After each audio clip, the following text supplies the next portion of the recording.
EverZone is a not-collectible card game for 2-6 players, simulating a strategic real-time war between different races in the universe. EverZone is played with 2 players or 2 teams facing against each other.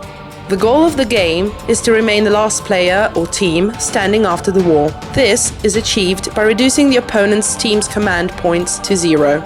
Open the box, select one pre-made deck and start playing. When you get more experience, you can build your own deck with at least 50 cards of only one race. Each deck has 2 kinds of cards, units and supports.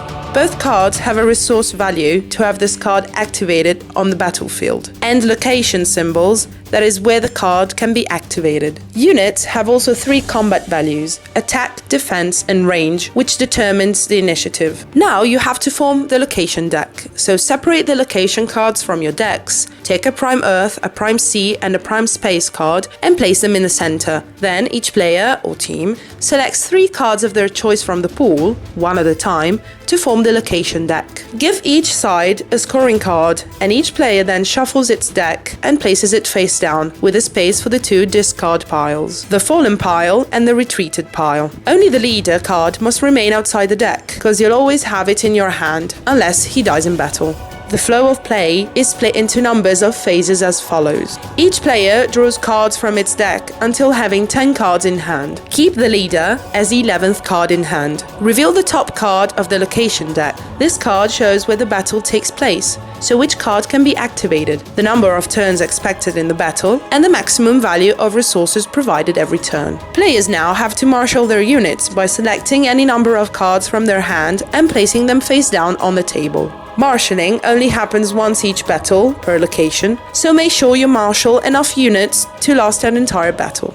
During the combat phase, players simultaneously reveal any number of marshaled units of their choice, and must choose which cards to keep activated and which others to deactivate, to not exceed the maximum resources required of the current turn. All activated units of each player form its own army and can use their special skills, while deactivated units are not considered part of the army.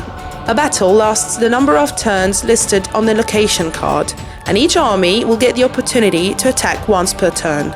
Each side calculates the attack, defense, range and resource values of their army by adding each of these values of all his activated units. The army with the highest range attacks first. If there's a tie, both armies simultaneously attack each other.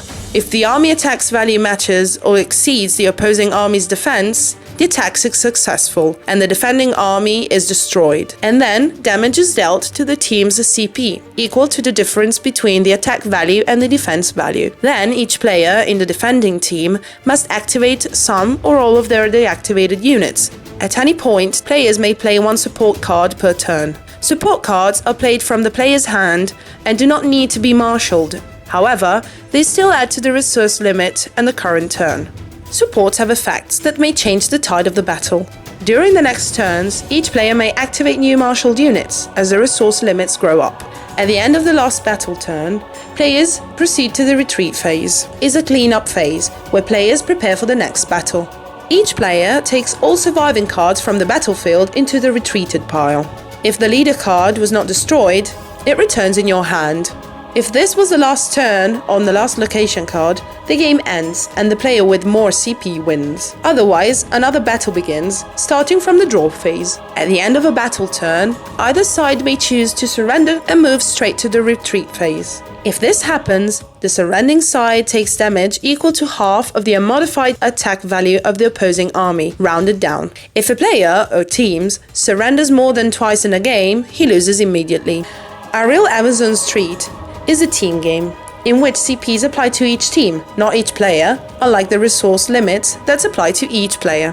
An army is formed by all the units from players in that team. The whole army attacks and defends together, so players of the same team could prepare their strategy together. When playing with 3 players, the game takes a format of all versus all. Before the combat phase, each player chooses one of the 3 tokens to place face down on the table, declaring which player they intend to attack for this entire battle. The tokens are simultaneously revealed, and if all players select different targets, then proceed as usual, with the armies attacking each other in order of highest range. While, if 2 players select the same target, Both armies merge together as one allied army against the opponent. They must share resources on the location cards and activate cards towards the limits as if they were one player. If the opponent wins, the resulting damage to CP is dealt to each ally.